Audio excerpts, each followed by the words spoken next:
in here. Always seems like so long between shows, and this one was kind of a long one. This summer's been very cloudy. Hope you can hear me all right. Good morning, good morning. Another TakeBackSpace show. Everything is light indeed. Oh, awesome. I got Fantasy Ecstasy, I got Miguel, and I got Buddy. So great to see you. Buddy, you're doing such good work, man. So great. Honestly, like two of the best, I think two, right? Of the best videos on Thunderbolts Project so far. So big ups to you for spreading the correct gospel. No. But for real though, well done. I'm inspired. I have been studying a lot, and it's very hot right now, so forgive me if I'm like sound like I'm panting even. What's up, more Jello? Nice to see you. Yeah, I don't know. The moon is setting. I just got back and I set up everything, but I feel like it's going to be a kind of short show tonight. But I have a lot to talk about, and I've been working on some slides. I don't have them with me tonight, but I'm kind of getting together this idea of the unified electric theory. You know, taking into account, of course, the geometry, and taking account into consciousness and lunar geology and all the stuff that I've talked about on the show, but I really feel like it's maybe time for me to do a little bit more serious work in terms of presentation, in terms of having some slides. So that's what I've been thinking about, and I hope everybody's been doing well. Let's let some more people shuffle in here, get some vibes going. It's been a while. Let me know how everybody's been doing. And yeah, let's kick it on another TakeBackSpace show. I'm hyped. Let's see. So let's do some catch right out the gate, get the vibes, and then I'll hop in and start talking about some things. I've been studying some of the Dan Winter stuff and looking back into ufology. I want to talk about this idea that I had, this litmus test of trying to figure out like what's kind of nonsense and what really makes sense. And then I was watching all the Sky Scholar stuff, Pierre-Marie Robitaille, and that was really cool. He's been doing a ton of amazing work, and I kind of missed that for some reason, but caught up on all of that cosmic microwave background radiation and the LIGO work and the images of the black hole. I'd love to talk about that. Is my audio low? Sorry about that. Let's see. Buddy says, I can't wait for some slide presentations from you. Thank you. Yeah, I really, like, you definitely super duper inspired me to kind of, because this is a very specific thing, this whole idea of the geometry, the inherent structure. I was watching, sorry, I'm kind of all over the place because I have a lot of ideas to share, but I was watching Ken Wheeler's stuff again, Theoria Apophasis, Apophatic, and he's still kicking it and has like, what, 270,000 followers, and is really like very, very clear about this idea of non-duality, of what light is, of what energy is, gravity, magnetism. So I feel really happy that over the years, the people that I've shared on this channel, Pierre-Marie Robitaille, Stephen Crothers, Ken Wheeler, you know, of course, the Thunderbolts Project people, Buddy Doherty and Doherty. I'm sorry, I used to say Dougherty, but I don't know why. But Doherty, the Doherty set. I see Gnostic Chef in the chat. What's going on? Shockwave, what's up? What's up? Good to see you. Who else we got? Is NGC in there? I don't see NGC yet. Oh, there we go. NGC. Hello, Spaceling. Yeah, what else? So Ken Wheeler, of course, and Pierre-Marie. Oh yeah, I know. Is it Unziker? Yeah, Felix Unziker, the German scientist who's kind of, he did have this discussion with Sky Scholar a little while back, and they were talking about the current state of physics, and he's been doing a lot of good work on his channel in terms of breaking down, the archetypal scientists that of our day, like the Dirac stuff, and talking about Einstein's variable speed of light, which is really fascinating. Let me adjust this moon here. I got off right on the theories, but like our moon is looking amazing tonight. Luna, Luna, look at this. We got Copernicus up at the top, and Tycho coming into view, bottom left. Of course, Serenity, Tranquility, Chrysium, Nectaris, Fecunditatis, Mare Imbrium, Plato at the top. I was just sitting here on the steps thinking, like, I just got to get on and share it with y'all. I see Gregory, what's going on? Zaria, welcome, welcome. Yeah, like, people kind of gave Ken shit over the years, and he's really been on point this whole time. And what's cool is to see, like, Ken talk about Stephen Crothers, and Stephen Crothers, honestly, his breakdown, his 2 or 3 videos on the Thunderbolts Project channel where he explains this idea of, you know, black hole science and non-science, this idea of, the math, the kind of math salad that was created in order to explain some of these ideas that people don't understand. So I guess let me kind of reset here for a second, just kind of talk about, like, what it is that got me really inspired again. And let me know if you can hear me okay. I'm trying to speak clearly. But yes, the Gnostic Chef says, hey buddy, your last video on Thunderbolts Project was beautiful. I absolutely concur, just totally amazing. Buddy is calling out, see the pattern. Yeah, Gareth Samuelson, absolutely awesome too. So I've talked in the past about Eileen McCusick and the human biofield, and this idea of Rupert Sheldrake's, this morphogenic field, or just this idea that everything is interconnected.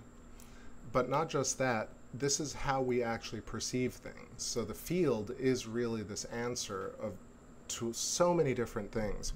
And when I was listening to Ken Wheeler yesterday, or even today, and he was talking about non-duality, and then he was talking about the dielectric interpretation of gravity, I got inspired to start thinking about, like, why don't these people talk? That's really what I started to ask. I'm like, why don't we have these discussions between Ken Wheeler and Stephen Crothers? And why don't we have Pierre Marie Robitaille talk to Unziker? But I'm talking about a regular basis. Like, we have these one-off videos where they're sort of all kind of off on their own trying to figure this out. But ultimately, I feel like a lot of this has been figured out. And so part of the stuff that's been, I don't want to say irritating me, but over the years I've kind of stayed away from making this larger presentation, because I feel like, oh, everybody's got their little slice of it. You know, I'm doing the moon stuff, and I'm already doing I'm touching upon a lot of different aspects of the electric universe and plasma physics. But I also started to realize, I'm like, people are really not talking about this idea of how we exist at all. The relationship between, like, the relationship of self and other within the field that defines all things. So seeing, smelling, touching, remembering, experience of life itself, and how consciousness works is truly like this grail thing that none of the people that I've mentioned are really kind of tying into the larger concept. So Ken Wheeler seems like he knows what this is, and even when he was talking about the field today, he was saying things about how the field can explain so many different concepts. So, what's that, Flat Plain, Oregon? Sorry, lots of comments coming in here. Give me a second. So Buddy says, do we ever see any live impacts, like meteoric impacts on the moon or anything like that? I don't think I've ever seen a live video of anything. I have not, personally. You know, I've filmed so many hundreds of hours, thousands of hours at this point. I haven't seen it particularly. We have seen lots of interesting craft, you know, this, sorry, I feel like I definitely am all over the place, but I think, like, the big incentive today was I was listening to a lot of Dan Winter, and I love this idea that Dan Winter has put into this, into context, you know, the neg-entropic implosion theory of reality. But at the same time, this whole Gaia TV, Ancient Aliens, Will Koch, Greer, Corey Good, Elena Denon, aspect of it has been irking me, you know, for 5 years maybe, because there's something about the salvationism in ufology that bothers me, this idea that somehow there's an alien race out there that's going to come and save humanity. And for me, like, what are you actually being saved from? That's, you know, one of the bigger questions. Like, what is it that you need an extraterrestrial race to come save Earth from, right? Is it eradicating all evil? Because when you really follow that through, you realize that you can't actually eradicate all evil. It's like cleaning a room and getting rid of all the dust. As soon as you get rid of all the dust, there's more dust. And so I started to think, like, what is this litmus test that people can use to kind of listen to somebody like Dan Winter, who is quite brilliant and has a ton of stuff figured out, but then at the same time, when you hear these ideas that we have motherships in front of Jupiter, and that we have messages and emissaries and stuff like that, like, how do you figure out a really solid way of finding some rational understanding of what this is all about? And so for me, I think it's about field theory.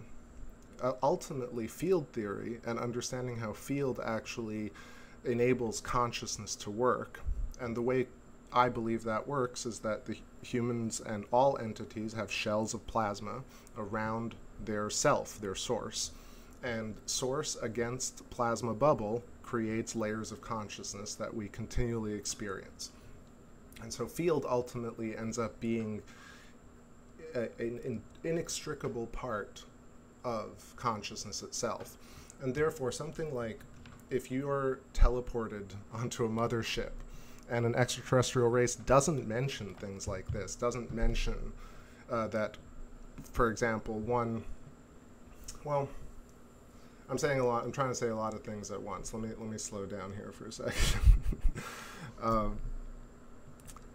Let me go back to the impact stuff. I haven't seen impact stuff on the moon. I definitely saw a couple of videos that said that those were impacts on the moon. So I've seen a couple of videos with tiny little flashes of white light.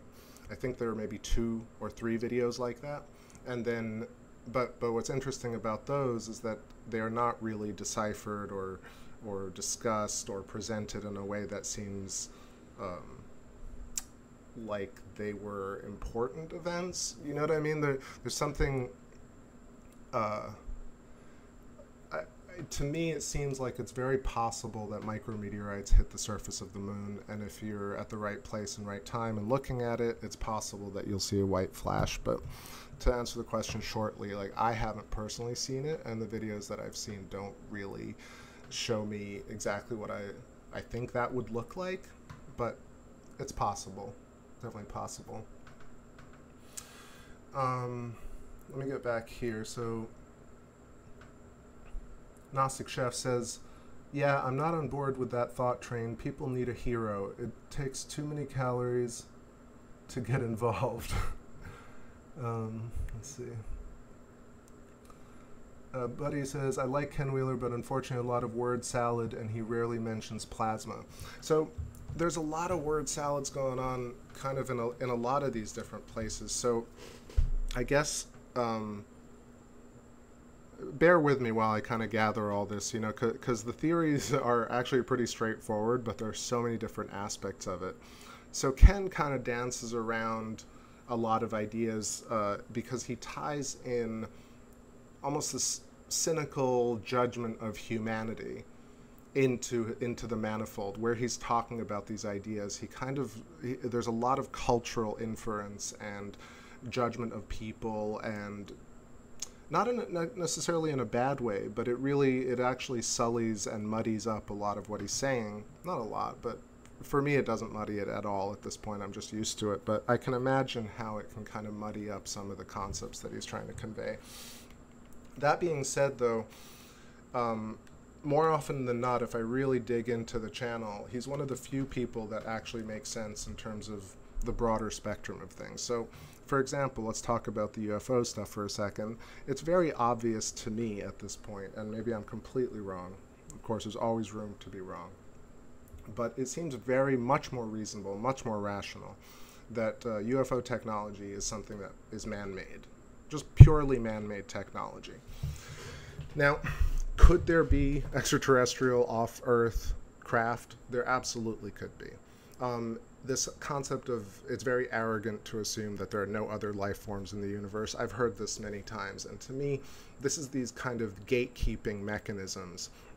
And I'm going to tie in gatekeeping to this idea of the UFO emissaries and this idea of I listened to a whole thing that Elena Danaan put on, and Michael Salla. I'll kind of tie it back to Michael Salla in a way, because Michael Salla is what kind of people always reference. They're like, oh, Gaia TV, but Michael Salla, you know, and Stephen Greer. And but Michael Salla's video has it has videos of Jupiter, time-lapse videos, where, you know, you have a streak of light in front of Jupiter. The streak of light is due to the fact that in astrophotography, and y'all have seen it on this channel many, many times, lights streak when the aperture is open for a long period of time.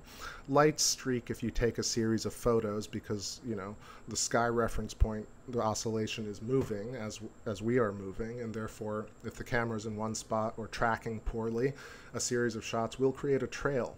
And so, like, when you go to Michael Salla's channel, and the first video is like 1,000-mile long mothership in front of Jupiter, it's instant horseshit to me. Like, no, you know, it's just immediately doesn't make any sense to take 100,000 subscribers and tell them, yes, check it out, guys, 1,000-mile mothership in front of Jupiter, and have people actually consider that this might be real. There's just absolutely no way that that's the case. And it was the same thing about, like, Secure Team, same thing with a lot of channels that are like, this is UFO, everybody, UFOs, okay? Like, are you really excited? And that kind of weird excitement and that kind of nervous laughter, and this is part of the Elena Danaan and Dan Winter discussions. And I have a tremendous amount of respect for him, just let me keep saying that, because he's quite brilliant. However, this idea that, like, this giggling and kind of gatekeeping and kind of keeping people from truly understanding simple, coherent terms.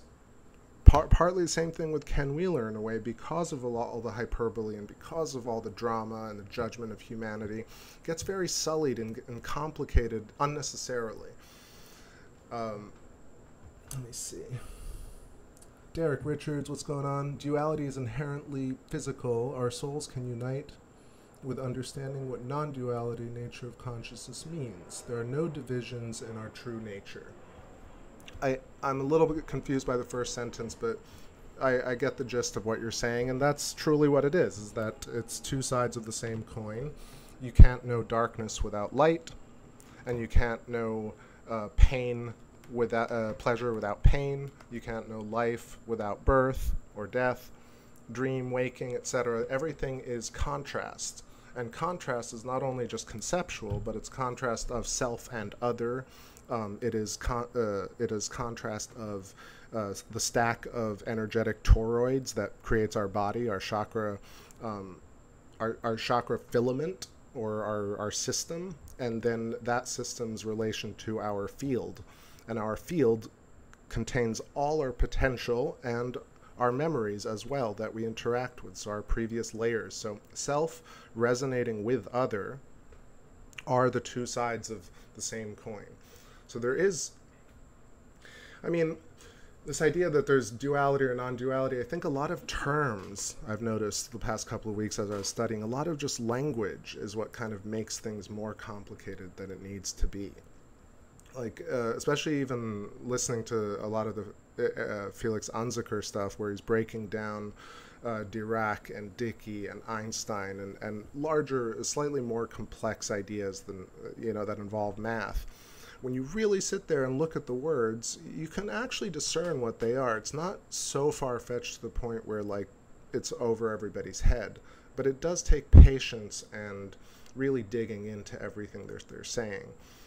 But ultimately, we get to a place where we have all these different concepts, and a lot of them are mired in conspiracy, a lot of them are mired in language, and then a lot of them are mired in purely just tunnel vision, right? So some of these people are not really, like, I wonder if Unziker has talked to Rupert Sheldrake, or even read about Rupert Sheldrake's work. And I wonder if Eileen McCusick knows anything about Ken Wheeler at all. Right? I mean, like, I feel like you know, not, again, nothing to do with ego, but I feel like on this show, like over the years, I start to think, I'm like, at the end of all my shows, I was like, well, go check out Pierre Marie Robitaille and go check out Ken Wheeler. Because for me, when you put all these little pieces together, then you start to get a much better, much clearer picture of the grander unified electric field concept. Let's see. Contrast and exposure through aperture, says Gnostic Chef. Yeah, right. So that's another great segue into the idea of God, the Godhead, the ether, and how it's very actually simple to understand how humans are actually God-like, because we create life and we take life. We make our own bodies. We dream ourselves. We die ourselves, and we birth ourselves. There is no abstract ad hoc concept of God that is more real than what you're actually doing right now by hosting eyeballs in the correct spot and having a skull that is the correct shape in order to propagate and enable consciousness to exist. So therefore, life itself, by virtue of existing and self-recognition, self-perception, and self-acceptance, one can truly know God or the concept of God without any extra rationale or reasoning or speculation. And I think there's nothing wrong with speculation and imagination, but we're talking about, when you talk about grand unified theory, or even just understanding life itself, you really have to be open to, one, a lot of concepts, but two, you have to know a lot of different disciplines in order to put them all together. And then when you even do that, you still get into a place where I was watching Elena Danaan and Dan Winter thinking, man, this guy's absolutely brilliant in terms of math, in terms of concept, in terms of everything he says is revelatory in a way. However, their discussion when it gets to ufology and the Galactic Federation, stuff like that, it gets so tainted with awkwardness and gatekeeping and nervous laughter and fluffy language, and it never comes to a place where when somebody says, hey, I was teleported onto a mothership, let's say, it's almost like when the astronauts came back from the moon and you listen to the astronauts talk about the moon, you're like, is it possible that this didn't affect you at all? So I wonder, like, when you go up in an airplane or a helicopter for the first time, you could hate it or love it, but you have to have a reaction. So it's very fascinating how a lot of these people who do the intergalactic stuff and talk about going on spacecraft or jump rooming to Mars, like the Corey Good stuff, you start to think like these people never talk about the actual feeling of doing these things. That's one. A big part of why I stopped watching Gaia and all that stuff originally was because Corey Good and David Wilcock started doing that same kind of fluffy language, nervous laughter or weird facial expressions, just to kind of manipulate people's minds and then feed them these really extravagant stories. And people tend to love these extravagant stories. I read the comments, and it's fascinating to see how many positive, like, hopeful comments there are about salvationism of extraterrestrials or the cedar races, so to speak.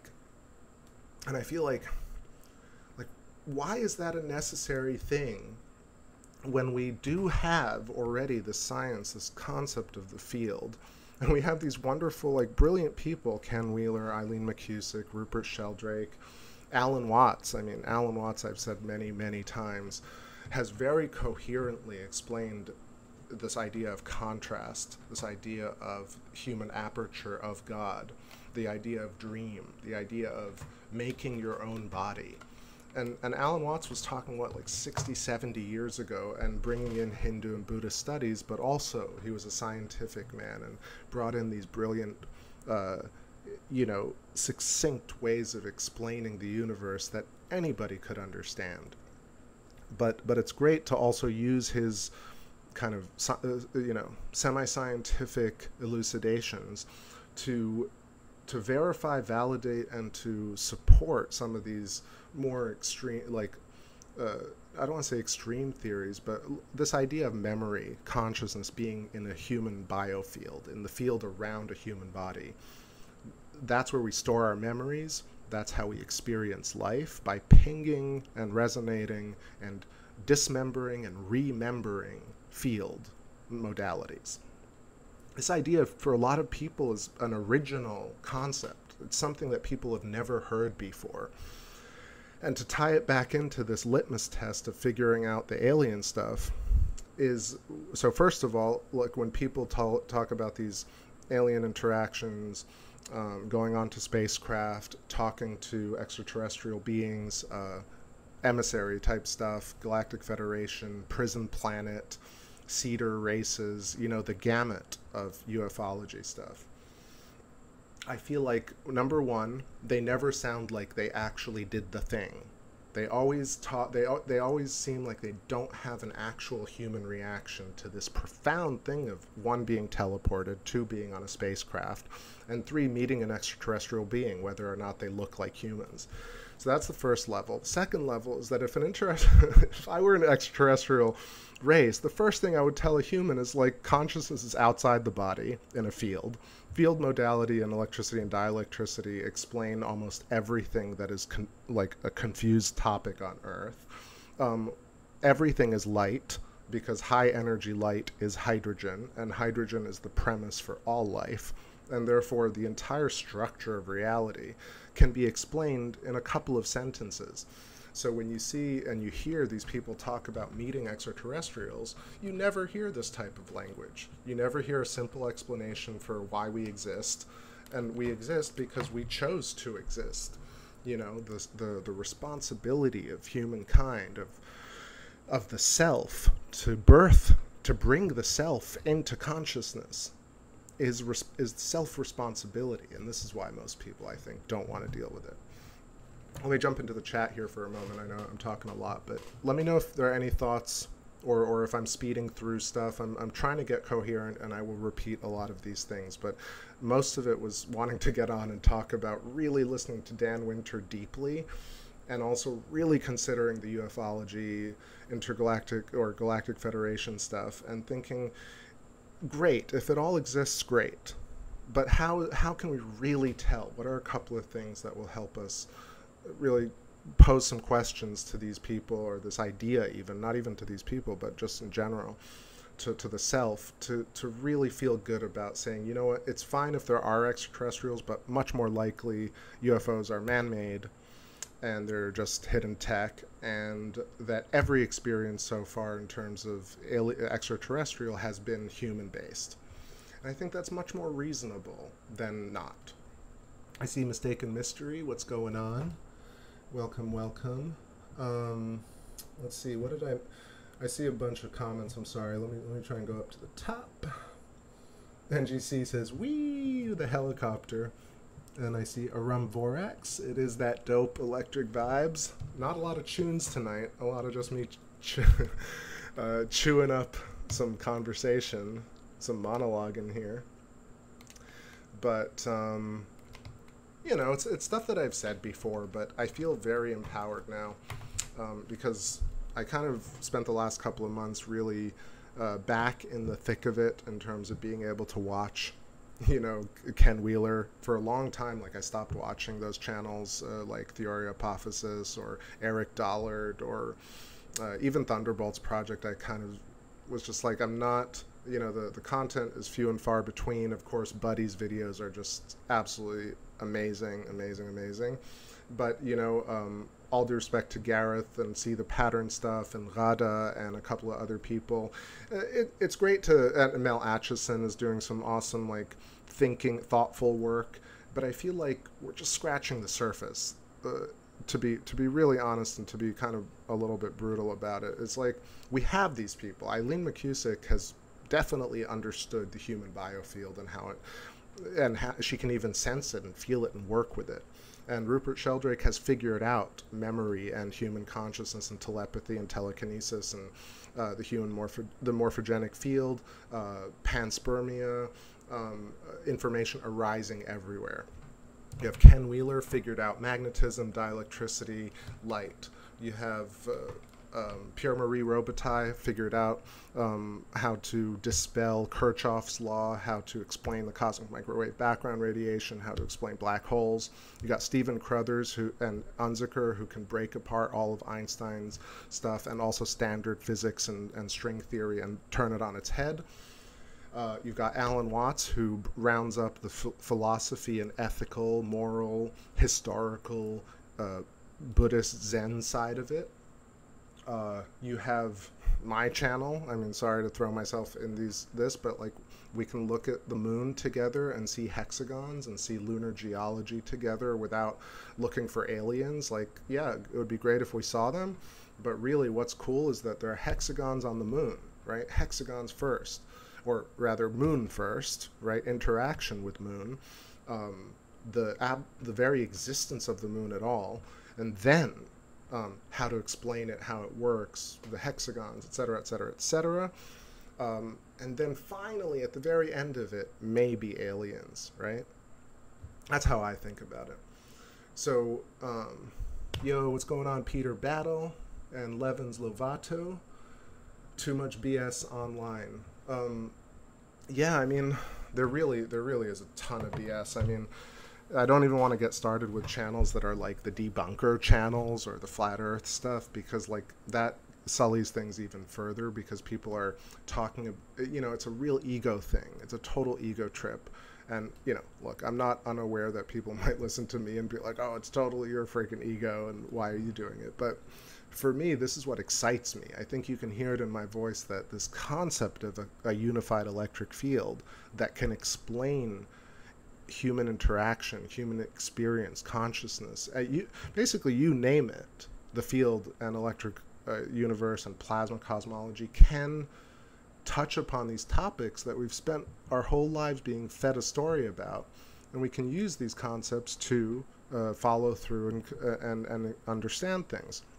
So anyway, I threw myself in the pile, but of course Buddy, who's in our chat room, Buddy Doherty, and his geometric set is absolutely brilliant. It kind of explains the fundamental geometry of our reality, the fractal recursive nature of our reality. Of course, you have, I'm not going to discount Dan Winter's work because it's actually quite brilliant in terms of implosion, neg entropy, the idea of golden ratio and phi, and he explains a tremendous amount of things, even though he has this real bent, this real, is it called a, no, it's called, he's just like, I feel like it's a soft spot, or he likes Elena Danaan, or he really believes it, like, because he leaves comments to people. He truly believes, after 30 years of talking to all these people, that the Galactic Federation, all these stories, the Cedar races, is like totally true. And at the same time, this guy completely understands the math and how field theory works. So it's fascinating to try and comprehend what it is about what he's heard and what he's seen and what he's corroborated that makes him really believe this. Because for me, I'm not sold on ufology.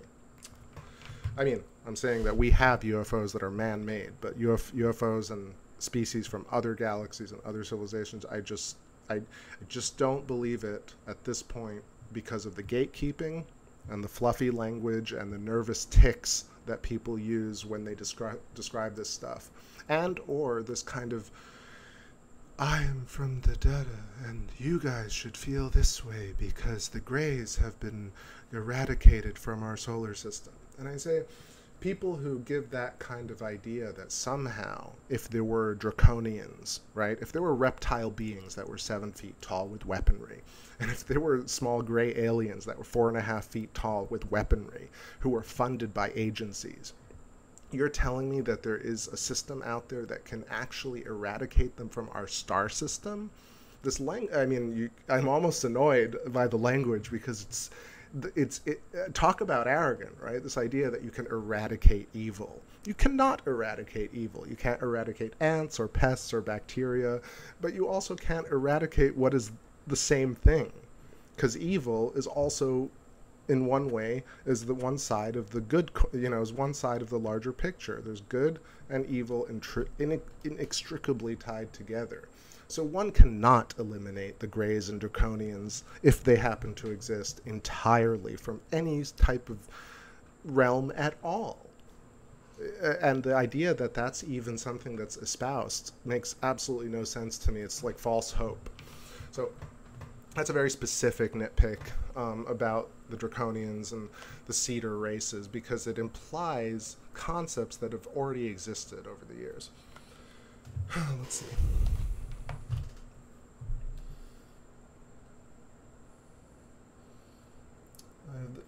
Buddy says, I have the same problem with the Emerald tablets and there being no real actual source. And everybody just talking about it like it's real, like the Gnostic Gospels or something like the Da Vinci Code. Yeah, I mean, look, even if these things are real, what's actually fascinating is that if you just follow through with what it's implying, I think is the more important information. So whether or not they're extraterrestrial races, I think it's just very, very simple to put it out there that it's much more reasonable that all UFOs, absolutely every UFO that's ever been sighted, was man-made and is man-made. Oh shit, I see Ellie Wynn, OMG. Been a long time, girl, how's it going? Nice to see you. I'm on a tear right now, just going through things. NGC is asked about crop circles. Please let me not forget this because I want to talk about it. Because you have resonance, right? You have plants are alive, plants resonate. A lot of, if we get into crop circles, we could talk about like where a lot of them end up being found. And a lot of the actual kind of, I would say, real quote-unquote ones are found next to military bases. And if field theory is correct, which I think it is, it's very simple, likely from space or from high-altitude aircraft, to send a signal to create a very precise geometric pattern in a grain field, in a field of wheat or a field of grass, because plants bend to plasma, and plasma can be basically laser etched into the ground, and therefore crop circles are very likely tests by our own military. Simple. And the rest are, people in the field trying to trick people.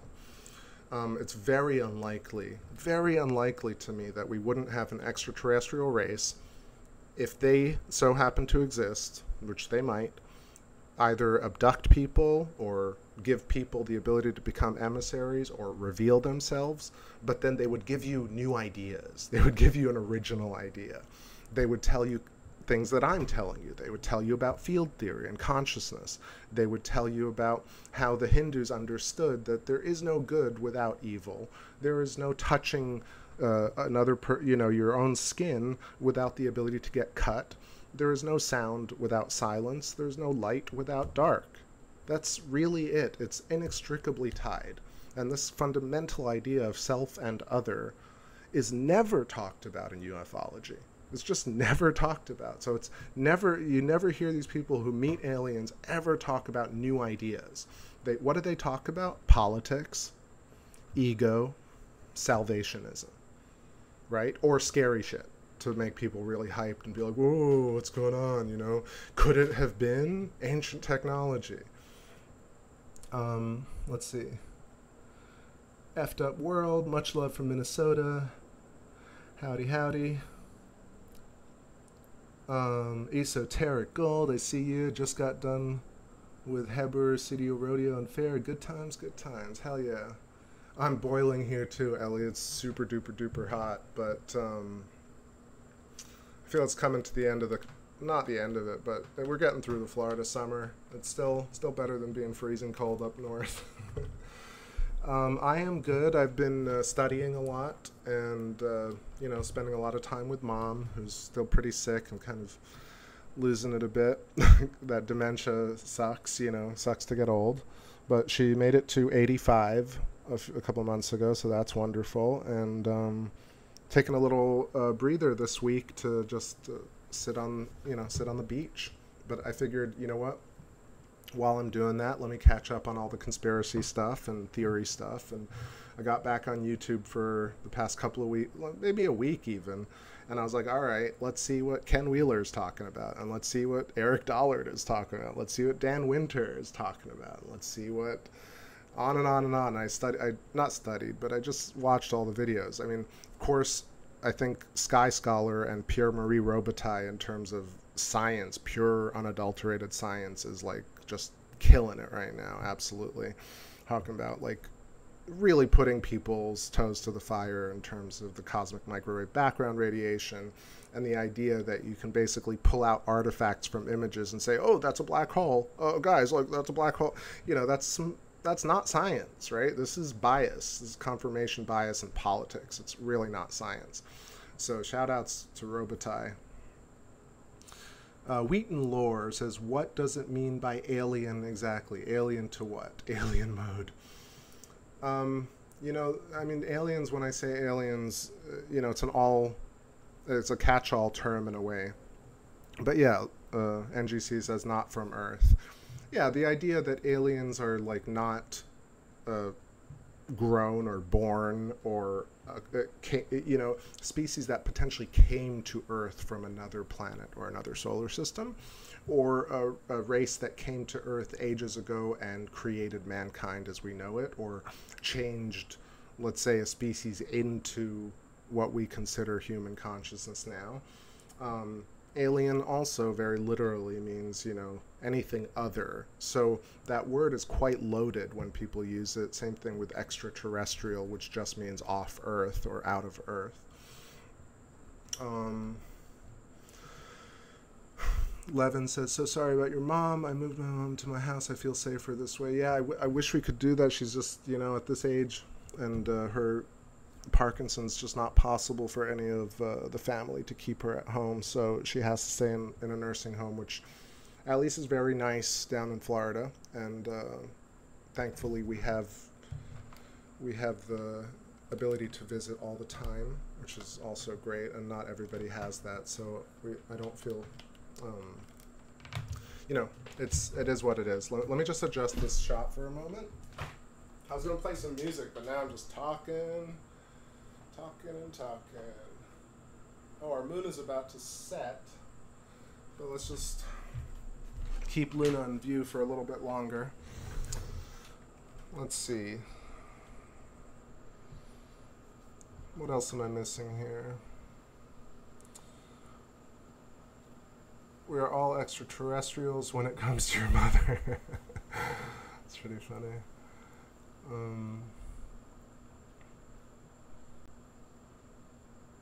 Derek Richards going up a little bit so I don't miss people's comments. Derek says, I've read that certain sects of Islam in Iran and Buddhism in Tibet can travel the entire universe without the need for a physical vessel or experience. Yeah, let's talk about that for a second, because there's outer body, there's remote viewing, there is lucid dreaming, right? Lucid travel. Let's talk about that. Fantasy says, my solution to the Fermi paradox is social media ends up causing civilizations to kill each other. All right.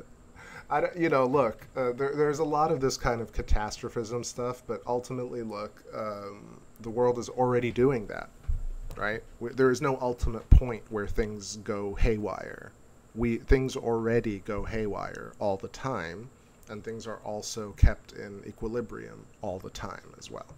And the reason I know that for sure is I'm talking to you right now. So there's an equilibrium of my chakra system, my plasma Birkeland filament source body interacting with my field, resonating into a microphone with its field and sending this to you. And that very action itself defines our resonant consciousness right now. So I feel like I forgot what I was saying, but our very existence proves why we exist in a way.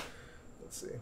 NGC says, can I see Saturn tonight? I actually can, but not enough to turn the scope because the door is in the way, so Saturn won't be kind of southern view for like maybe 4 hours or so. But maybe one night, not maybe one night, I've been wanting to get the 11 set up for Jupiter and Saturn, so I'm going to try and do that. Again, like the weather's been so bad, I kind of set up and then the storm comes and I'm like, all right, whatever, I'm going to crash. And so that's been a couple of weeks of wanting to get live and not having an opportunity to. So tonight I am here. I see Hopkinson, what's going on? And Rastaman lives. Ooh, bring me back. Yep. Great to see you all in the chat. I appreciate everybody's presence hopping on with me on this session. So yeah, if you're just joining, definitely flip back to the beginning. Very little music tonight, but a lot of talking and a lot of kind of bringing things together. I caught up on basically all the videos, and not all the videos, but a lot of the videos. So remote viewing, I want to come back to another channel that I've been watching, a lot about remote viewing and telepathy and lucid dreaming. But in specific, remote viewing, whether it works, how it works, why it works, and what my take is on it. And I'm not sure if you know how you know this channel, but it's called Thinking Aloud with Jeffrey Mishlove, and he has another channel called New Thinking Aloud with Jeffrey Mishlove, and he's a legend, honestly. He's such a cool interviewer and brilliant guy and nice guy. But he has a lot of people on who have had alien contact, who come on and have that kind of same thing that I was talking about, this fluffy language, this very little, very unrealistic sounding experience of profound events.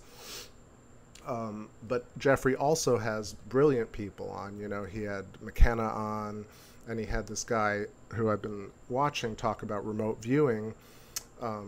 And the guy's name is escaping me now, but if you check out New Thinking Aloud, you'll see it, like remote viewing the year 2060, for example. And just as a quick idea about remote viewing, and even traveling to the past. So if you think about the fact that the only thing that we are actually resonating consciously right now is the moment to the moment to the moment to the moment. This is the only thing that's actually really what's happening, is the liquid interaction of the momentary frame of reference.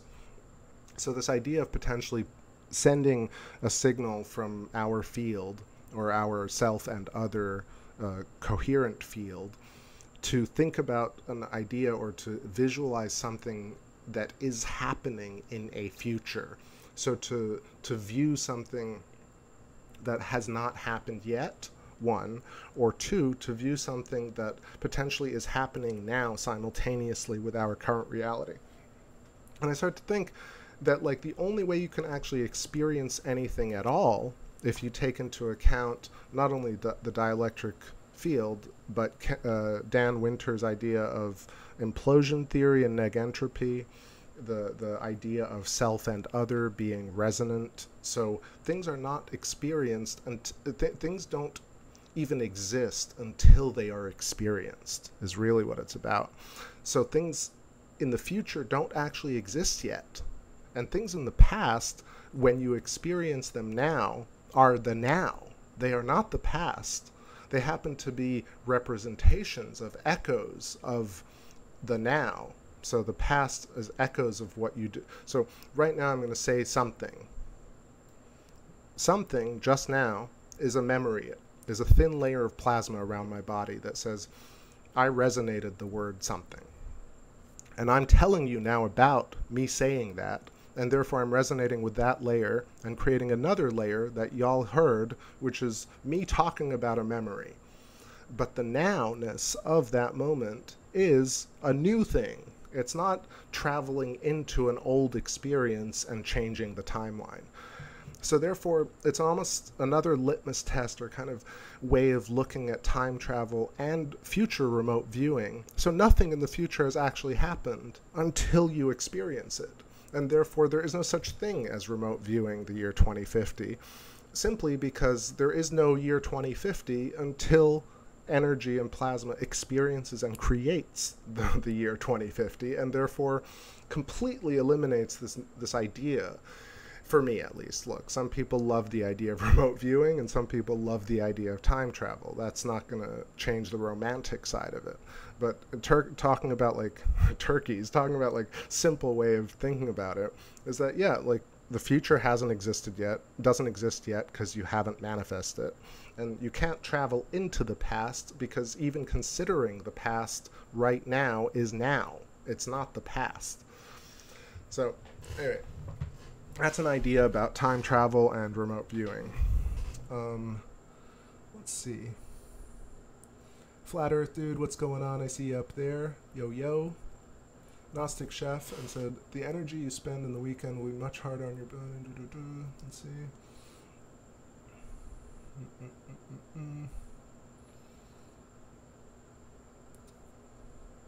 Hopkinson says, have you ever had an experience of something speaking to you but not out loud?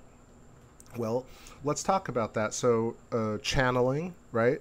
Mediumship, ancestral messages, right? Even Dan Winter, when he talks about implosion theory and fractal perfection into the field array, he talks about this idea of contacting the past lives, or a memory regression, or speaking with the ancestors. And again, I really consider the fact that, like, these are echoes. So actually trying to communicate with the past doesn't really make sense to me, because anything you're doing is now future, is now contemporary. You are reassembling you are assembling a concept that involves a past memory plus your perception, your current perception, and your state of being, plus the past memory, and therefore any interaction with the so-called past is contemporary, is modernized, is brought into the future. It's no longer communicating with past.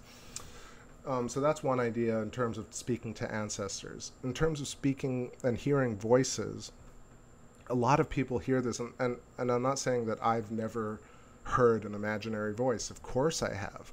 However, it seems much more rational and reasonable that everything on Earth is a field bubble, right? A self and other. So a dot and a bubble around it, you know, in very simplistic terms. So as the fact that, like, all our information as people and as humans, as Earth, is stored in the ether, in the field around Earth, then it's very possible that you would resonate with a field that is not your own, or that is a multiplicative or additive field of others. So it's very possible that people hear or sense the idea of hearing other people's fields, or your own field. Your own field resonates as smells and sounds and voices, and you don't know if you've subconsciously picked up a conversation that you didn't really pay attention to at a coffee shop, and you're kind of replaying some of that dialogue. You also don't know if that your capacity as a human being, or as a soul, your energy capacity, can actually tap into other modalities, and you're hearing conversations from another field. So I think the mystical side and the mysterious side of it can be wiped out, but it's very possible, I imagine, to see entities in the mind and to hear voices in the mind, so to speak. But these are things that we know. They're people and experiences on Earth currently, and in the Earth's field. And I'm not sure that it makes sense to attribute those voices to an extraterrestrial race. I'm not saying that you're doing that, but I'm saying that it's typically kind of implied that if you're hearing voices or messages, that they're not from people on Earth. They're from other races or civilizations, or the past, so to speak. But, yeah. Let's see.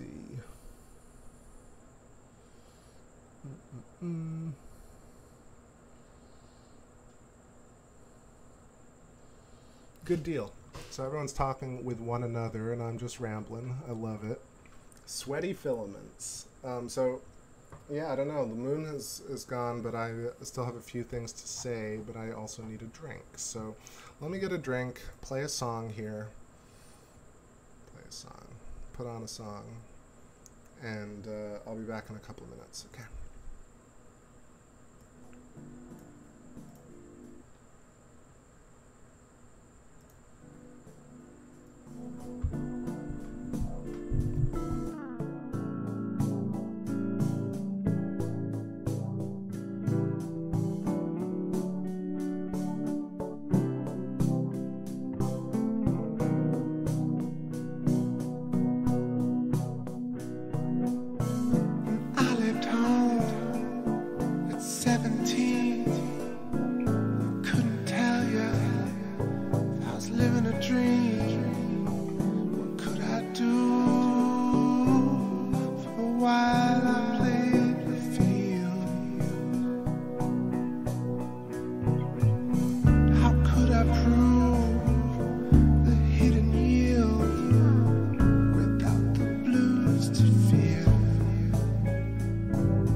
Back on here for a moment.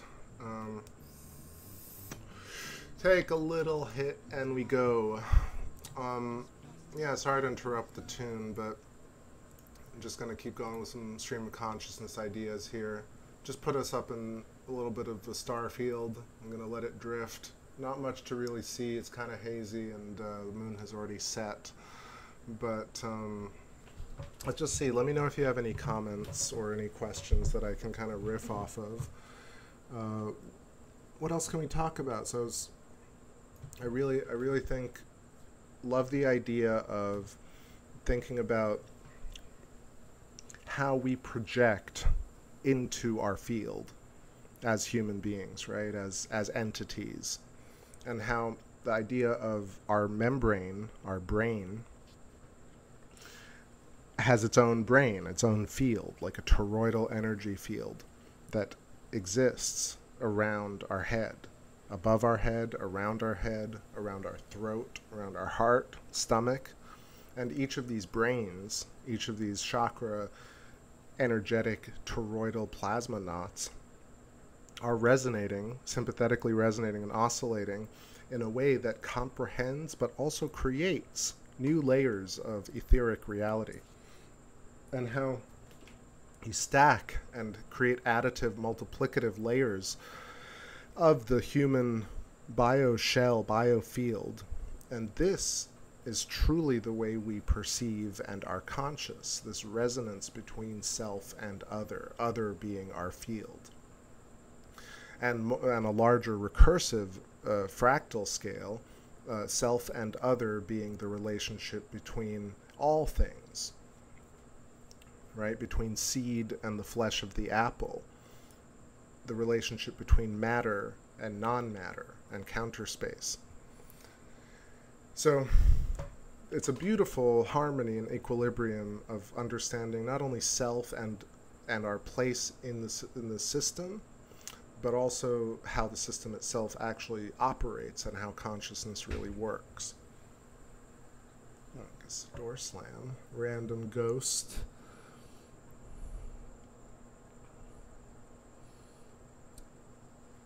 So if you imagine that the field gets larger, humans' fields grow larger as you store more memory and more life experience in them, you realize that we experience these bubbles and take them with us constantly.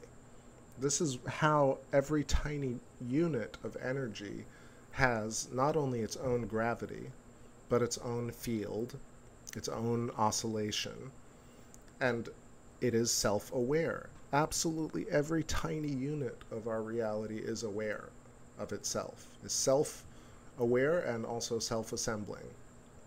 There's attraction and repulsion at a certain type of equilibrium based on some other parameters, permissivity, permittivity, and oscillation, and dielectric medium, really. But there's just a very simplistic and concise, succinct way of understanding consciousness, self and other, holistically, scientifically, and you know, I think mystically too, but I think at the very bottom of it, mystically and romantically, much more so realistically and physically. Hey there, what's up, Bruna Stardust? Welcome, welcome. NGC says, I like sneaking up on people. Good way to check someone's brain field. Totally. I mean, that's how we feel each other. You know, I feel you. You feel someone because you enter the field. You enter not only the group field, so if you walk into a room, everybody collectively is creating like an extended diffuse plasma membrane of a collective field, and therefore you can read or feel a room when you walk in. Not just your own field, right? But how other ideas, right? What else can you do? The eyes, right? So I was talking about these plasma donuts, or the toruses, the stack of them, which surround our chakra system and basically outline a Birkeland filament, right? The twisting of the Birkeland filament is what creates the spirals. And if you don't know what a Birkeland filament, you could just imagine it as like an electrical lightning bolt, a twisting electrical lightning bolt, traveling through the top of your head to out the bottom of you, or the top of you, depending on which universe you're looking at. But essentially, we have an electrical filament running through our entire body. And this electrical filament, a good way to prove it is to look at your pee when it's coming out of your body, and you'll see that the pee in your body spirals out of your body. It outlines a Birkeland filament. And not just peeing, but of course, just to prove it as a physiological human thing. But look at water coming out of anything. There's a toroidal vorticity to it. And why? Nobody really tends to understand why this is the case, but it's because water doesn't even travel. Water actually manifests, oscillates as you know, if hydrogen is high intensity light, water is a modality of light ultimately, and so water manifests along electrical wiring, and this wiring is already twisted filaments, and therefore this is where you get the twisting, so-called twisting of the water. But the water actually is not even moving from point A to point B. Water is transforming and modulating and going into different oscillations, and we see it as motion. But in fact, I don't believe light or water or anything really is moving, so to speak, from point A to point B, but it creates instances of itself along what we perceive as a linear timeline, but in fact it's an omni-timeline, which is emanating from point source at every point in the universe. Z-Proxy, staying cool, what's going on? Collective Iris, you got it, NGC. Collective Iris, Collective Iris. Let's see. Now I want to watch myself pee. Yeah, I mean, go check it out. Look, because I always kind of use the peeing reference because I also like to use the idea of the eyeballs, right? And the fact that your eyeballs are some of the most insanely magical, crazy objects in the entire universe. Obviously, you know, they are recursive, so like I could make them mundane or banal. But in fact, if you just take the eyeballs alone and the connectors and the fact that you have not only one eyeball but two, the most evil person in the universe has a set of eyeballs, and the best person in the universe and the smartest person also has a set of eyeballs. So just eyeballs alone, obviously it's everything else, but just if you take eyeballs alone, every single individual, baby and grown person and very old person, terrible person, good person, has made eyeballs, right? Like no invisible God, no Jesus Christ, no gray aliens, no draconians, no Dan Winter. Well, Dan Winter made his own eyeballs. But you know what I'm saying? Like, no other thing made your eyeballs. You made your eyeballs, right? And everything else. But just take the eyes. So the eyes, not only did you make them, your parents didn't weave them together, right? They gave you the tools, the structure to continue making eyeballs, but you specifically, I'm talking to you, whoever you are, look at yourself in the mirror, you made your own eyeballs. So not only did you make them and they work, but you made two of them. You don't know how to articulate their functionality at all. Right? You don't know why the image is flipped. You don't know what rods and cones are. You don't know. And I'm not trying to be patronizing or condescending. I'm just saying we were never taught this information, mostly because not a lot of people understand it, or it's the hidden knowledge that will not be shared with human society because it would actually force you to really consider the fact that you made these eyeballs. And, okay, you also put them in the right place. You spaced them the correct space apart. You did everything. You, specifically, the human entity, the lizard, the capybara, the shark, the octopus, and the human being created eyeballs, put them in the right place, and made them work. No God, no Jesus, no one. You did. Okay, I'm going to shut up about that. But so you made eyeballs, they work. Yo, I see Tom in the chat. What's going on? Nice to see you. Yeah, NGC says, hey, Buddy shows eyeballs in his set. But, you know, like, I absolutely love Buddy. No lie here, because finally somebody's showing the actual geometry. I mean, Ken Wheeler definitely showed a lot of that with the ferrocell and his diagrams, and so did Eric Dollard. But Buddy's Daugherty set and the geometric recursiveness of the toroidal and the hyperboloid or the hypotrochoid or the hourglass and the donut. This is what it really is. This is the matrix glasses. When you know what that shape is, and you know how how self and other, or unit and field operate in sympathetic and non-sympathetic resonance, you can understand and derive everything from that. Pretty much everything. So what was I saying? So evil, good, everybody made their own eyeballs, and they work. So the eyeball. Another cool thing, if you look at if you type in like Earth magnetic field or Earth heliopause, the diagram of Earth and its field kind of being affected by the solar wind looks exactly like a human eyeball from the side, like exactly. So a human eyeball is not only a brilliant object that works, but how does it work? Like, people don't actually know how they see anything at all. And so I'm going to say that, and not to, of course, patronize, but to give you some ideas on how, like, we see. So here are some ideas, right or wrong, here are some ideas. The eyeballs send out a signal. So back in the day, or even now, if we're really in pure darkness, our eyes glow because they emanate low-level radiation. So the eyeballs are actually, there's a gaze, right? We have a focal laser in a way, or ping into the field. That's a huge part of it that people have no concept of. I've never heard it. Again, if you met an alien, or if you met Thoth, or if you met Hermes, or if you met an Arcturian or a Draco, I would bet that a civilization that advanced would be talking about what I'm talking about.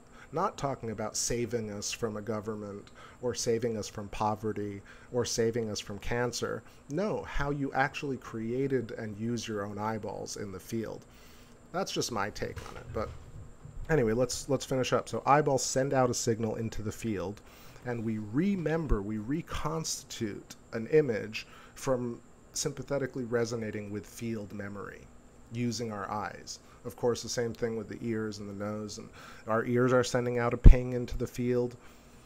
That's how we do location and noise cancellation, right? You can listen in on a conversation, but then you can tune your ears away and listen to another conversation. We're doing high-level noise cancellation without even knowing how we do it, but it's because the ears are also sending out a low frequency vibration signal into the field, and we can direct it, right? Here, not only that, humans direct our attention to create these sympathetically resonating coherencies. And then if you take into account implosion theory, negentropy, you realize that when the eyeballs center in on something that they want to see, quote unquote, it sympathetically resonates with this modality, with another field, right, which is this point source. And the point has its own field, and our eyes have their own field, and between the two creates a sync, a mutual mass acceleration point based on Ken Wheeler's, when he puts the two magnets under the ferrocell and you see the counter space sync, and he explains this is why black holes, one, don't exist, and two, why gravity is actually mutual mass acceleration towards a point between two objects, which ties in the two sides of the same coin, because things are only themselves in relation to other things. So you can tie in a beautiful array of ideas from physics to ophthalmology to field resonance to coherency, right? But then also you can take an esoteric philosophy of existence and find a physical relation to it, physical relationship to it by means of this field coherency. And then further, you can explain gravity and talk about orbital mechanics using similar sympathetic resonance ideas. And you can also disprove many larger concepts about dark matter, dark energy, the mystery of it. You can explain redshift, variable, like speed of light, for example. I mentioned it earlier in the show, but Unzicker has been talking about Einstein's variable speed of light. So before Einstein created the speed of light, and relativity and general relativity and the photoelectric effect later on, he actually postulated the idea of a variable speed of light. And this is something that I could go much deeper into, but really if you check out, I think it's Felix Unzicker, but Unzicker's physics, Unzicker. Unzicker talking about variable speed of light. He does a lot of deep dives into it. And, it's interesting because in the conspiracy world, people are either absolutely diehard Einstein fanatics, or in the circles that I've seen, Einstein is now persona non grata, flat earthers hate him, conspiracy theories are Einstein was totally wrong. But in fact, the really probable truth is that he was kind of in the middle, right? This proposal of the variable speed of light, and of course ultimately his giving into quantum mechanics and Planck and Niels Bohr and that kind of end of his life stuff. Einstein himself was saying things that kind of contradicted his own ideas. So I think he was way more malleable than the archetype or whatever, the cult of personality of Einstein that we live by today. He was much more likely interested in a much more reasonable answer. But anyway, let's see. Flat Plane Oregon says the stomach and heart have as many or more neurons than the head. That's at least 3 brains. Well, I guess what I'm saying is that like the stomach and the brains or the membranes around the body work in tandem to create consciousness as a whole, as we see it as a human whole, right? But WHOLE, holistic. But yeah, field works for the stomach. That's when you hear about the stomach having its own brain.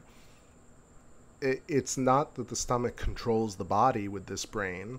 The stomach just has a field that it's working with on its own, kind of, in a way, and it works in tandem with the rest of our chakras and our fields.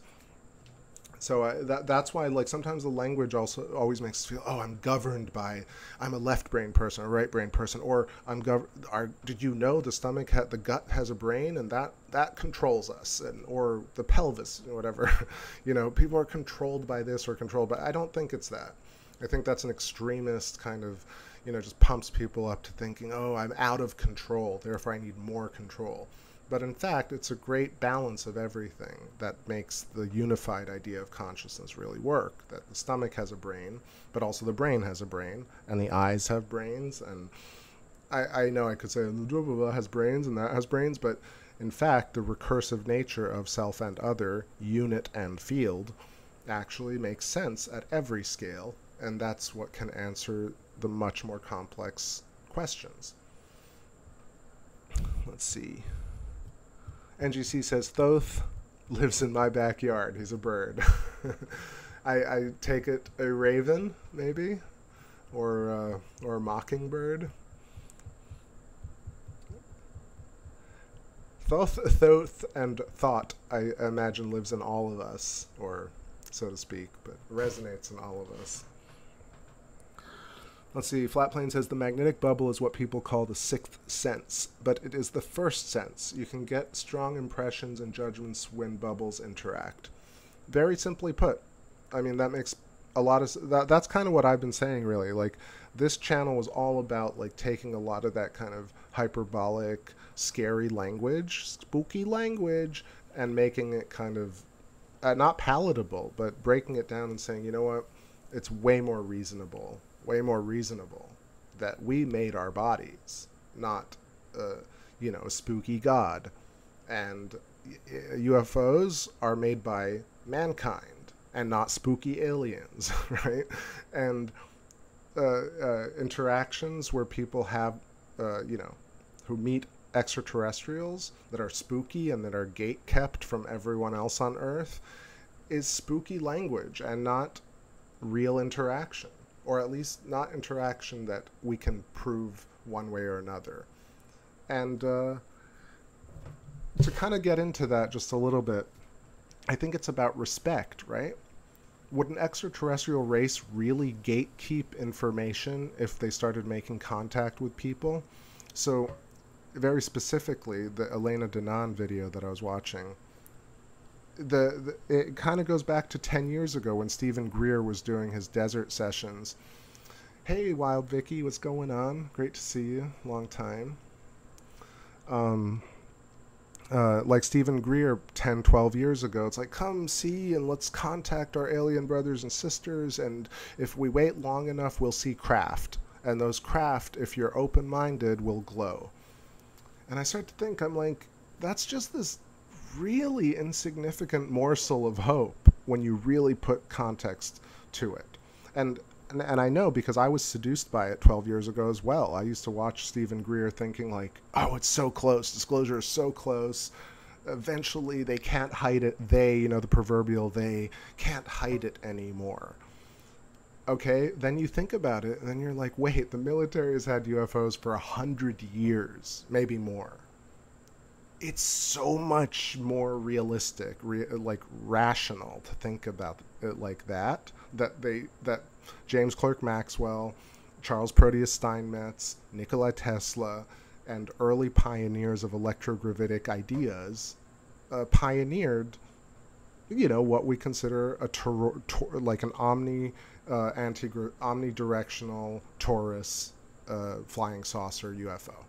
They conceived of this 120 odd or more years ago, and then our government built it. And then people had thousands of UFO experiences. And we live in an era where videos get 100,000 views, and people are absolutely convinced that they're extraterrestrial races and not that our own government built UFOs. It's absolutely nuts to me. But look, I was seduced by it. Again, I will give in and say, like, I watched that stuff, and I thought, oh, of course, yes, this is the only possible explanation for why people have technologies, because it came from aliens, or it came from so on and so forth. But forget all that.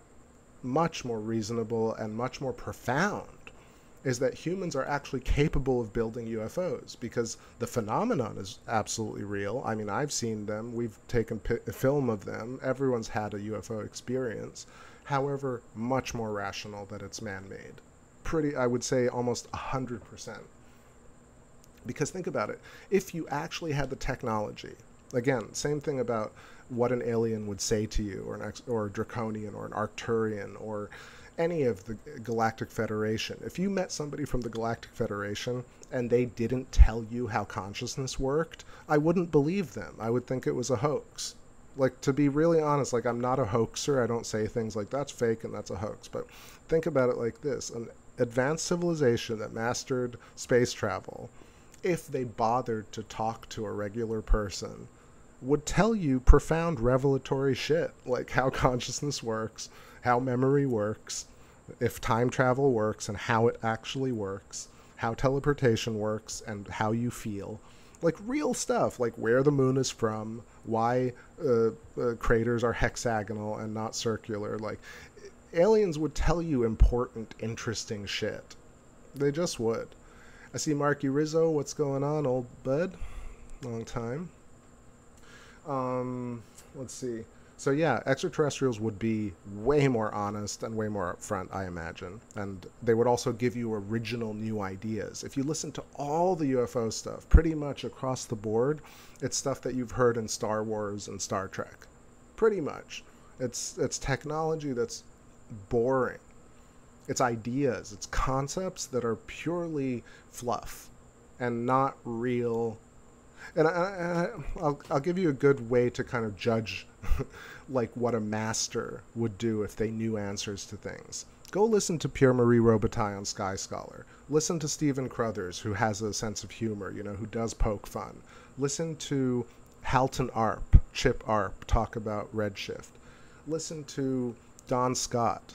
Listen to Mel Atchison, or listen to Buddy Doherty. Listen to how people who really know their shit talk about science and concepts, and then listen to people who talk about ufology, and it's night and day. It's like night and day. There's gatekeeping, there's fluffy language, there is weird, jokey. It's just like I was watching Elena and Dan Winter thinking, like, this guy's this genius, but also they're so weird. They're so goddamn weird. Let's see. I see Kazerator, that's cool. I haven't seen you before. Do you believe ETs met with presidential or government figures? I was saying, I don't know if you caught my whole thing, but I believe the UFO phenomenon is real, but I'm convinced almost at this point, I would say 99.9% that all UFO experiences, top to bottom, since the beginning of all of time, have been human, man-made, and not from outside of Earth. And maybe I'm wrong. Again, I'm happy to be wrong, but realistically, rationally, logically, just makes much more sense that it's human-based. So if they met with presidential or government figures, likely, because they're the same people. I see Xeon Gaming and Crypto. What's going on? Crypto doing better, maybe, soon. Were it not completely tanked. It says, sounds like some blue chicken fantasy. I'm not exactly sure what you're referring to, but I'm happy to talk more about that. If you ask me more specifically, sorry. Rumborak says, we spacelings are amazing. We have the capability to invent UFOs and much more spectacular things. Again, yeah, like, I think that's kind of what it is, right? Like, I'm not trying to take the romanticism out of ufology. I think it's way more impressive that the thousands of experiences that people have had are man-made. That's the profound thing, right? Not that extraterrestrials have come, but that man can actually make UFOs is fucking amazing. Like, it's always lost on these channels. You listen to Dan Winter and you listen to Elena Denan, and they never even consider that it's our own stuff. It's always, and I mean, I'm talking about, like, what's that old cat? Remember Coast to Coast? There's Coast to Coast, right? There was the whole Disclosure Project, Stephen Greer, David Wilcock, like, on and on and on. These cats never let you off the hook, right? They're not going to say, oh, this is the alien, right? But they're just like, yeah, but aliens could totally exist, though. But, it could be ancient aliens, right? It's like not saying it's aliens, but it's aliens. And I'm like, man, like, it's so annoying at this point because way more rational that it's our people. Let's see. So far, it's just humans. I mean, that's what I was going to say. I was defending Ken Wheeler earlier because I was like, let me try and find somebody who I respect in the space.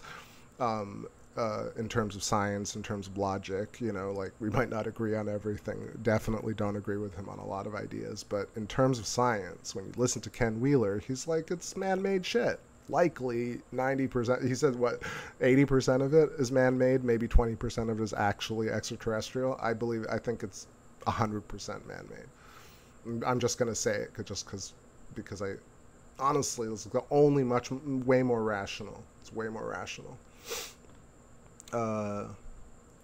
Zion says, I was making fun of the whistleblower Corey Good, I think. Yeah, he talks about ETs being blue chickens. Yeah, I mentioned it a bit earlier, but, like, when I was really deep into ufology maybe 10 years ago and watching Gaia and David Wilcock, when David Wilcock and Corey Good started talking about jump rooms and going to Mars and rescuing people and stuff like that and coming back to Earth, it broke my mind. But it also actually kind of, it's the same as saying, like, sorry to go tangential, but it's kind of, I don't want to say I regret it, right? Because that instance is actually what allowed me to kind of break free from believing in all that stuff or, like, buying into it. Because I was like, man, if Corey Good used a jump room to travel to Mars and actually ended up on Mars, there are like 100 things I would talk about before any of the shit they talked about. What they talked about was human prison camps, politics, nothing of actual substance. And also, none of them were excited by teleporting or traveling on a spacecraft out of Earth. And like I said earlier about a helicopter, like, people don't go into a helicopter for the first time or an airplane and land and have no reaction about it. They either hate it or they love it, but they don't have no reaction. And you hear Corey Good go to Mars, come back, and he's talking about it has nothing to do with the actual experience of going to Mars or coming back, like what a real human would talk about, which is, how the fuck did you get there? What did it feel like, right? What did it look like? What did it smell like? Were there bathrooms, right? None of the detail. And it's, in a way, kind of what bugs me about the whole Apollo missions. So my stance on Apollo is robots can go into space, maybe humans, right? So maybe Apollo is kind of a mix of conspiracies. Maybe not. Maybe it's all real. But let's say they faked the humans but sent robots, because I definitely believe a lot of the pictures from the moon are real, like a lot of them. But the pictures of people on the moon, like, kind of are weird, right? Because the people, when they came back, and I'm saying the people, let's just take Neil Armstrong, for example. Watch all the videos of Neil Armstrong. He just doesn't sound like somebody who went to the moon. He sounds like somebody talking about somebody else who went to the moon. There are like 45 videos of him online. And I've said this in the past, but I went and accrued all of these videos at one point. I was like, okay, let's see what Neil Armstrong said about being on the moon, because that's fascinating to me. Right? He never actually sounds like he went there. He always sounds like he's telling a narrative about that. And that's kind of the same thing about Corey Good and Stephen Greer. They're telling a story that's been told to them. or that they might have written and then they stick to the script. Same thing with Elena Danaan. In a way, you know, you can't take away the fact that like people create slideshows and they stick to the script, right? Even Thunderbolts Project, you have, you know, they stick to the script and they have their, you know, Stephen Crothers says the same shit over and over again. But I think it's a substance thing, right? Like Stephen Crothers is like trying to explain, you know, Einstein's math salad. So he's trying to drill it in. Like Pierre-Marie Robitaille is talking about the cosmic microwave background radiation over and over, trying to drill it in, right? Like he's not trying to hypnotize you. He's trying to like actually break you free from thinking about things in an illogical way. It's very specific. But yeah, the blue chicken stuff now I'm remembering. But like, anyway, 12 whatever years ago when I heard him talk about the jump rooms and all that stuff, I'm like, it's not like I don't believe that you could have a jump room, massive energy magnet, and teleport consciousness to another planet. Maybe, like, absolutely possible, right? The fact, but him doing it, or anybody doing it and then talking about it, we are good judges of character and people, and when you hear people who've done it, they just don't sound like they've actually done that thing. Let's see.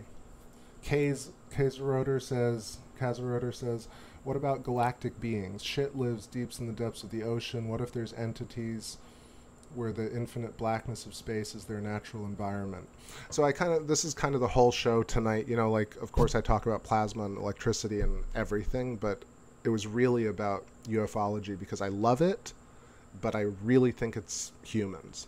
I really, really am convinced now more than ever that it's actually just either breakaway civilizations or hidden organizations or privatized stuff, but all of it from top to bottom has never been actual species from another solar system or galaxy. There's just really no evidence. There's much more evidence that it's man-made. And not to say that it couldn't be, again, because your comment almost implies, like, what about the grand mystery of it all? But for me, when I'm trying to really consider, like, the reality of it, I can hold an idea of the mystery and the fantasy and the possibility of it in one kind of idea, in one thought, but then I can also kind of try and think about the physics and rationality of it and say, it's already kind of profound. Let's say we just said it's all man-made. That actually allows you to open up a new chapter and say, wow, like how's that even, like, let's say it's man-made, like that technology is amazing, right? A lot of people imagine that that tech is real, but they also think that it came from another civilization, which is just an extra layer. I don't know if it even needs that. Bob Lazar, yep. Like, definitely UFO tech, shapes of saucers, experiences. I don't say like everybody's a liar at all. I mean, I went to Hawaii. I've seen lights, so to speak. I've also filmed and recorded on this channel with many people in the chat room stuff that is not trackable, traceable, things that are very kind of confusing, right? That could be misconstrued or reinterpreted or interpreted as UFOs, right? So I'm not one to say that those don't exist. I'm just trying to think about like the kind of the unfair way that certain people manipulate YouTube viewers who are looking for. I mean, look, I'm listening to Dan Winter because I like his idea about negentropy and implosion theory, and I like listening to smart people talk about shit. But when I try and watch his videos about that have anything to do with the Galactic Federation, I don't know why, but deep down I'm just like, there's something wrong here. There's something that just doesn't. Yeah, NGC says lots of money to be made. Yep, that's true.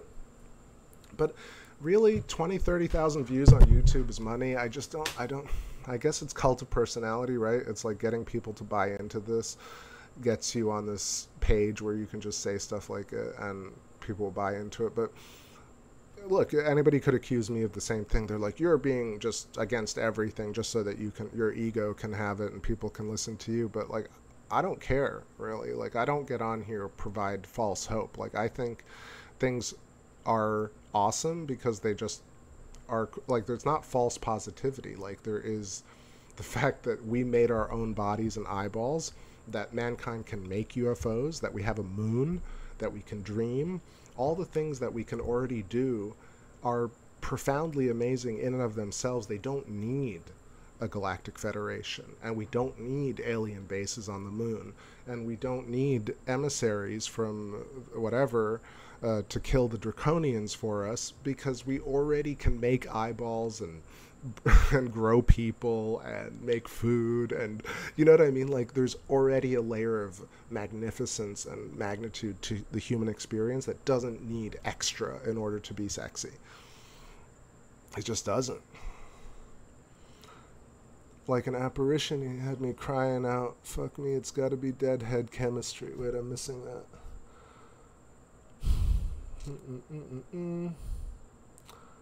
Sorry, Flat Plane, I don't know if I got the context of that. Anyway, y'all, so that's my rant for tonight. I kind of want to keep doing some more shows over the next few nights, depending on the weather. I always like to have the moon up in the background or something up while I'm talking, but thanks for sitting with me with this blank screen. Got a lot of this off my chest. I mean, I've been thinking and mulling it over, thinking like, I want to present this in a way that makes sense. Tonight was all over the place, of course, but I'm gonna eventually, I'm a very slow mover on certain things, but in this case, I'm just really processing all this data to unify and put this in one fell swoop kind of presentation. So what I'll probably do is make a few slides and start sharing them on streams, and stuff I've already done before, but even more stuff, just kind of tying this all together. Let's see.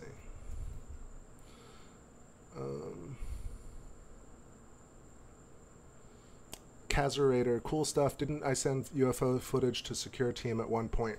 So to clear that up, I do thank Secure Team because it brought a bunch of people to the channel, right? And it's cool to always get subscribers or new people to discover you.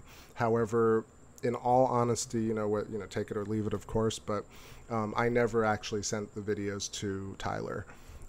It just appeared on Secure Team, people showed up, and I was just kind of rolled with it because people love Secure Team. He's a nice dude. What was I going to say? Take down the video. Actually, in fact, I do have reference. I mean, I can always share it, but who cares? The point is, they asked me for the Jupiter wave video, and I said, please don't put it up there, because I knew what they were going to do. They're going to put some bullshit headline and going to trick people into it. So absolutely did not send it myself to Secure Team. Definitely appreciate the fact that people came to the channel from it, and have nothing against necessarily Tyler as a person, but come on. Like, if you know a little astronomy, I'm not going to go into the rant or trash anybody, but definitely it kind of just sort of happened, Sort of the same thing with Crow. In fact, like I did a Crow's podcast. I did a show with him and this other cat about lunar waves and conspiracies and stuff like that. And I don't want to say, oh, I'm so special, everyone is reaching out to me, but I'm very cagey about talking to people, simply because, like, I have very kind of extreme ideas, I think, and I also, like, I just don't want to waste any time or waste anyone else's time talking about fluffy shit. Like, I don't know if anyone listened to me on P&K Space Imaging's channel way back. I thought I was a bit rude, maybe, but I don't want to sit and, like, entertain ideas that I'm certain are not even relevant, right? Like the idea of a lunar wave. When I did all the research, it's very likely that it's like a shock wave in the etheric plasma, and it's a very simple thing to understand. Is it a cool thing? Yes. Is it airplane jet turbulence? No. That's it. It's just like, I don't want to sit and talk about that. But anyway, yeah, cool deal. Thank you for asking about that. But yeah, all respect to whoever wants to make money on, what was it? Remember, like, back in the day, Dark Skywatcher 74? I think there was some sort of thing where it's like, Dark Skywatcher talked to, people have taken TakeBackSpace clips a bunch and said, blah, blah, blah, TakeBackSpace said this or didn't say that or captured something. But I'm willing to say, like, if you look at my best of my 20 clips, there are like 4 or 5 things in there that are kind of hard to explain. Like, I checked Stellarium, I checked references. Hard to tell what those things are. So, but again, come back to Earth, which is, we made all that stuff, and that's pretty cool. Ellie Wynn, thank you. Hardy Rant, I feel it, right? Y'all feel it? Any other thoughts here before I go? Watcher says, go check the pic. Not sure what... yeah. Oh no, the moon is already set, and I don't really have anything to show y'all. I'm sorry, it's just Starfield tonight, and Saturn is way past to the east, so I kind of really am missing some Saturn and Jupiter, but... Alright, everybody. Super appreciate y'all, and I'll try and be back in the next couple of nights. Maybe tomorrow if it's really pretty. What do we got here? Play a couple of songs, maybe have a smoke with y'all before I go. And remind me if there was something that I was kind of talking about and I didn't touch upon that I can wrap up any threads. Lots of love to you all. I'm not going to go through and say everybody's name, but you know who you are. And I appreciate everybody who's not here. If you're catching this tomorrow, please leave me any comments or thoughts for the next few videos, and we'll talk about it.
Alright, y'all, that's it for me. Puff puff pass.